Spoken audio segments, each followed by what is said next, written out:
Spoilers right off the bat, but when you hear that Wakanda theme pop up, you already know how your boy felt.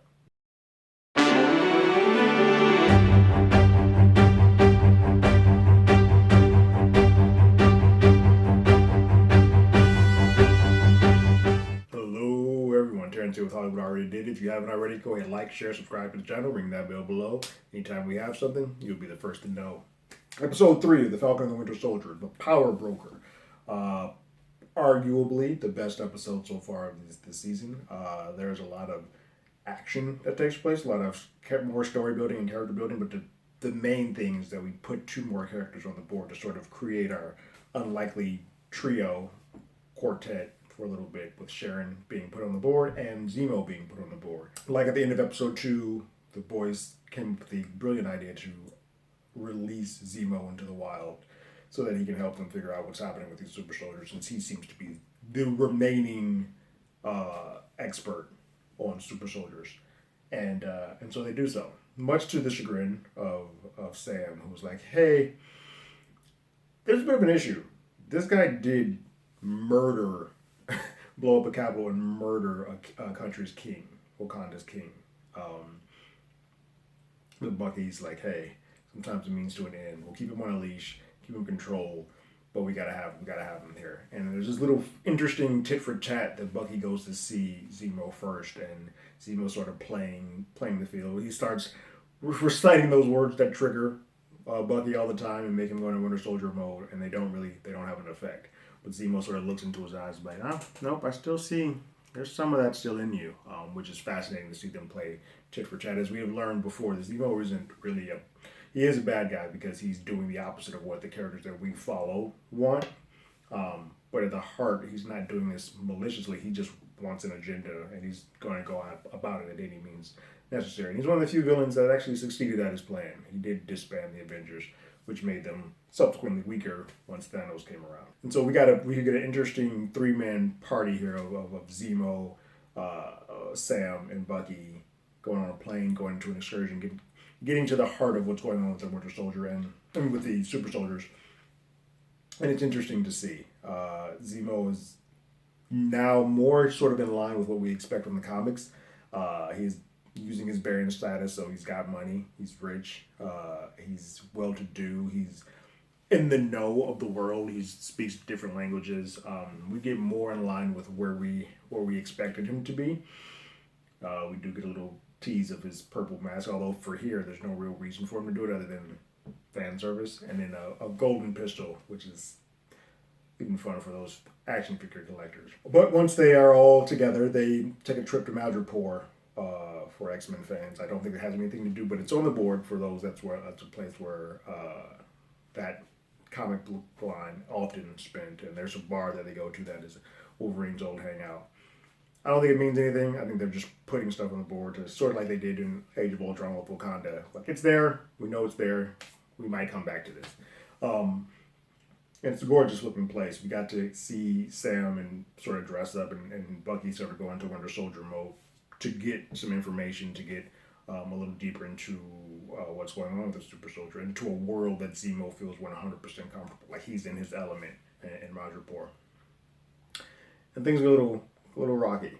And then Sharon steps on the board, and Sharon, who's been missing since Civil War, she was displaced on the run. Unlike with the Avengers, she wasn't a part of the Avengers, so when that got disbanded, she's on the run. She's just on the run all the time.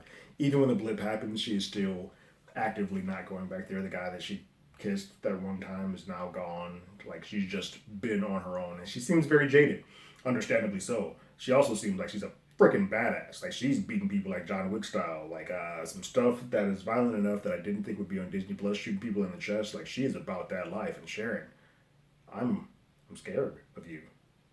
Jesus.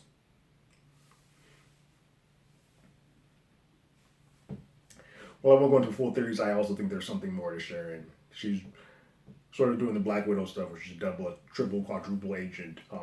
I think she could be the power broker. It's a possibility. I'm not 100% sure, but I think she is more into this than letting on. I don't think we've seen the last. I hope not, because she was badass.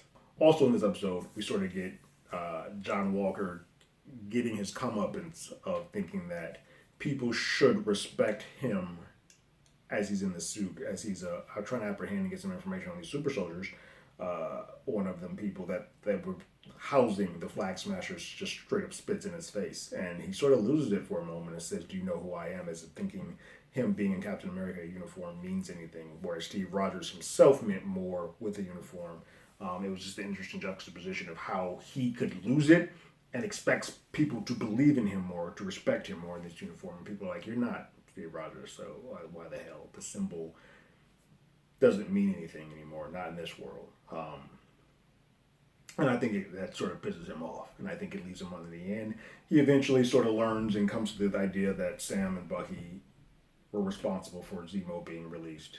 And it's like, I'm going to do everything humanly possible to stop them. I think when this is all said and done, I feel like he's going to go full U.S. agent mode. And I think he's going to snap and lose it because people are not treating him with the unbridled respect that he thinks he deserves. Because of that, I believe that there's a pretty good spot in this episode where Bucky and Sam have a conversation about the shield and what it represents and how it's more important than the person behind it. It's a symbol of hope. It's a symbol of something. And like Bucky says, if no one else, if you don't want it, you're just going to toss it away, then I will carry it. I will wear it if you choose not to. But someone other than John needs to be wearing this because it means more to the world than what we'd have. We learned that there was a scientist who had taken the experimental stuff that John Bradley went through, all of his blood, and has synthesized it into a way that it is now going into everyday people and not making them look super bulked up. They don't look like they're super soldiers. They look like regular people that just happen to have superpowers. Sort of a cheat code for all the folks who in all these movies had to get super buff and super fit to be these characters. Now they can be like, no, you can just be whoever you want. We'll give you the power set. Sucks for Chris Evans.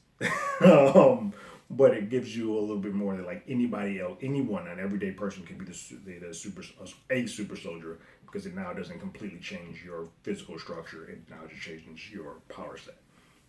So after their brush with death and being caught and all of that good stuff, after their battle and after Sharon goes full John Wick mode, Zemo, Sam, and Bucky leave Madripoor to go to Latvia and sort of do some more research on a place that was just ransacked by the Flag Smashers, the GRC, which has been sort of a recovery program for those who were blipped to come back in.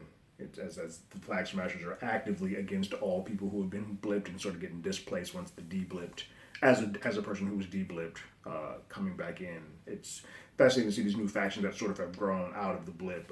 It's a cool world to play in, to see the people who were in the blip and who were not in the blip and how they react to those folks coming back. Because you got to think about it, for 5 years is a long enough time where you can sort of start to build your own life and build a new life and build other things, and then all of a sudden all the people that were there 5 years ago come back, and the life that you live may have to alter, change, or just get removed because these people expect to come back and just get things back the way that they were. It's a fascinating thing to play with, and I'm glad that we're taking up enough time to sort of dig into that world. But the big thing, not so much a cliffhanger, because I feel like this is more a film that is just being broken into parts, but the big thing at the end was Bucky searching around the warehouse or the safe house that they had and seeing the little Camino balls that were of Wakandan technology, and then hearing that theme play and seeing a member, the second in command of the Dora Milaje, Ao, out there like, Ao, we need to talk literally about this thing you just did in releasing Zemo. We need him now. Because you think about it, Bucky, they know Bucky. Bucky was on Wakanda for a long period of time. He's like, that's the one time that I felt like home. And you would think that it would have been dawning on us as much as Wakanda has been coming out that this is a part of it. But also, Zemo was single-handedly responsible for the death of one of their kings, before T'Challa took over, T'Chaka was there, and he was responsible for killing them. So they want him either to be captured or more than likely dead. So just naturally, they have to show up to just kind of be like, hey, we need him, and we need him now. So I don't know. It's going to be interesting to see if Bucky works something out and be like, hey, I was there. You know my heart. You know who I am. Give me 48 hours, and I will return him to you. I will lock him up, but we need him to figure out what the hell this is going on. Or does he say, or the Dora Milaje and all of them in Wakanda, like, hey, no, F all of that. This dude needs to die now. It's going to be interesting to see what it plays, but I'm fully invested. This is a great episode. This is a good episode to sort of get some layers in on Zemo, turn Zemo more into what we expect Baron Zemo to be like. We get more interplay between Bucky and Sam about the inner workings of what Captain America and that shield and that all represents. And we get to see John Walker on the other side of it saying this shield doesn't represent anything if the person behind it does not have enough character to warrant respect, fear, or even just some type of camaraderie or American pride, if you will. Great episode. I'm excited for next week. What did you guys think about the latest episode of Falcon and the Winter Soldier, The Power Broker? Go ahead and leave your comments in the comments below. If you haven't, you can follow us on Twitter at HollywoodADI. You can hit us up on email at HollywoodAlreadyDidIt@gmail.com. We also have a podcast with the same name that's on Google Podcasts, Spotify, Apple Podcasts, anywhere that plays podcasts. We're there. We are currently doing a Buddies for Life, a little retrospect of buddy films through the eyes of Falcon and the Winter Soldier with our guest host, Jamie Jerick. We also have a sister podcast called You Can't Do That Anymore, where we talk about classic films like West Side Story or American Beauty or Back to the Future, and look at those films when they came out through the eyes of 2021 to see if some of the things that they got away with and did then they can do today. But like always, I got my ticket. You got yours.